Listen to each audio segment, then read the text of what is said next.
নমস্কাৰ পিআই নিউজৰ সমূহ দৰ্শকক স্বাগতম জনাই ষ্টুডিঅ'ৰ মজিয়াত্মা চন্দন জনাইছো এটা গুৰুত্বপূৰ্ণ খবৰ ধুবুৰী জিলাৰ সংলগ্ন খোৰাঘাটত চোৰাং কাঠ ব্যৱসায়ীৰ বিৰুদ্ধে মাৰাথন অভিযানকালত ট্ৰেক্টৰ বলেৰো গাড়ী ঘোঁৰাৰ গাড়ী চাইকেল সহ বৃহৎ পৰিমাণৰ চোৰাং কাঠ জব্দ এই অভিযানত কেইবাখনো বাহনৰ লগতে প্ৰায় 9 লক্ষাধিক টকাৰ মূল্যৱান কাঠ জব্দ কৰে খোৰাঘাট বন আৰক্ষীয়ে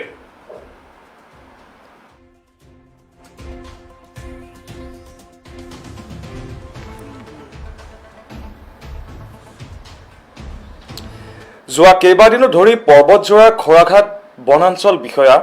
উমানন্দ গোস্বামীৰ নেতৃত্বত বন কৰ্মীৰ দলে বনাঞ্চলটোৰ টিপকাই বৈষ্ণৱজোৰা মহামায়া সাতাগুৰি অঞ্চলত মাৰাথন অভিযান চলাই গৈছে অভিযানকালত প্ৰায় 9 লক্ষাধিক টকাৰ মূল্যৱান চোৰাং কাঠ জব্দ কৰিবলৈ সক্ষম হৈছে লগতে চোৰাং ব্যৱসায়ীয়ে কাঠ কঢ়িওৱা চাইকেল চোৰাং কাঠ ভৰ্তি কেইবাখনো ঘোঁৰাৰ গাড়ী এখন বলেৰো গাড়ী আৰু এখন ট্ৰেক্টৰ বন কৰ্মীয়ে জব্দ কৰিছে বন কৰ্মীসকলে নিজৰ নিৰাপত্তাৰ বাবে কোনো অস্ত্ৰ শস্ত্ৰ নথকা সত্ত্বেও নিজৰ জীৱন উৎসৰ্গা কৰি হলেও অনগ্ধ দিনত খোৰাঘাট বনাঞ্চলত চোৰাং কাঠ ব্যৱসায়ীৰ বিৰুদ্ধে তীব্ৰ অভিযান চলাই যাব বুলি খোৰাঘাট বন কাৰ্যালয়ৰ বন কৰ্মী আফাজাৰ আলীয়ে সাংবাদিকৰ আগত প্ৰকাশ কৰে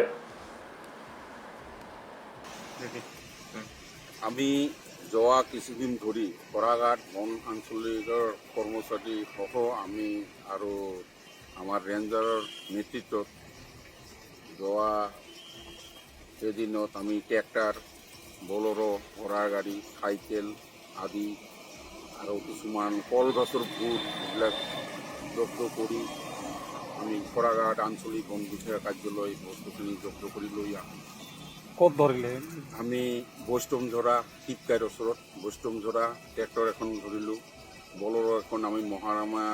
ৰিজাৰ্ভ দি আহি থকাতে আমি গোপন ফোন দি যাই পেলাই সেইটো ধৰিলোঁ আৰু সাতাগুৰি এলেকাত আমি কিছুমান কাঠ ধৰিলোঁ ঘোঁৰা গাড়ী আলু কৰা এলেকাত আমি ধৰিলোঁ কি কি কাঠ ধৰিলে কাঠ চেগুন শাল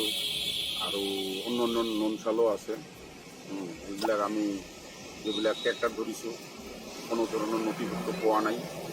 অবৈধ হিচাপে বুজাই দিছে আনুমানিক কিমান আনুমানিক টকাৰ যিমান এইকেইদিন ধৰা মালৰ আনুমানিক 8-9 লাখ টকাৰ মাল হ'ব আৰু আমি সেই মালখিনি জব্দ কৰি ৰাখিব তেতিয়া আমি কাঠৰ লগত মানুহকো ধৰিছে নেকি নাই কাঠৰ লগত আমাক দেখা পাই পলাই যায় আমাৰ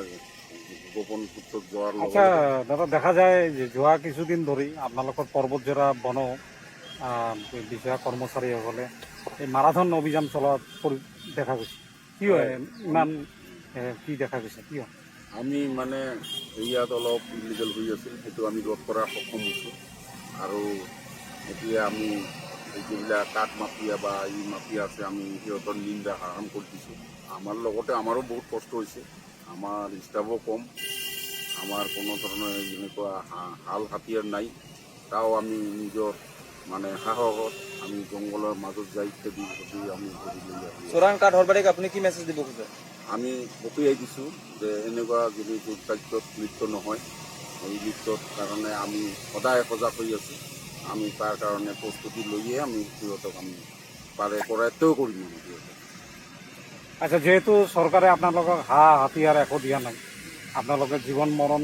হেৰি কৰি আপোনালোকে এই অভিযান চলাইছে কি ক'ব এইটো আমি আজিৰ পৰাই নহয় আমি চাকৰি পাইছোঁ পৰাই আমাক তেনেকুৱা সুবিধা পোৱা নাই হাল হাতিয়াৰ নকৰি আমাৰ নিজৰ জীৱনত উৎসৰ্গা কৰি ডিপাৰ্টমেণ্টৰ উৎসৰ্গা কৰি আমি আজি এইবিলাক বস্তু কৰায়ত্ব কৰি আছোঁ আমি যোৱা কিছুদিন ধৰি খোৰাঘাট বন এই খবৰটোৰ সৈতে ষ্টুডিঅ'ৰ পৰা মই চন্দনে বিদায় লৈছো পৰৱৰ্তী খবৰসমূহৰ বাবে চাই থাকিব একমাত্ৰ পিআই নিউজ ৰাইজৰ দ্বাৰা ৰাইজৰ বাবে ধন্যবাদ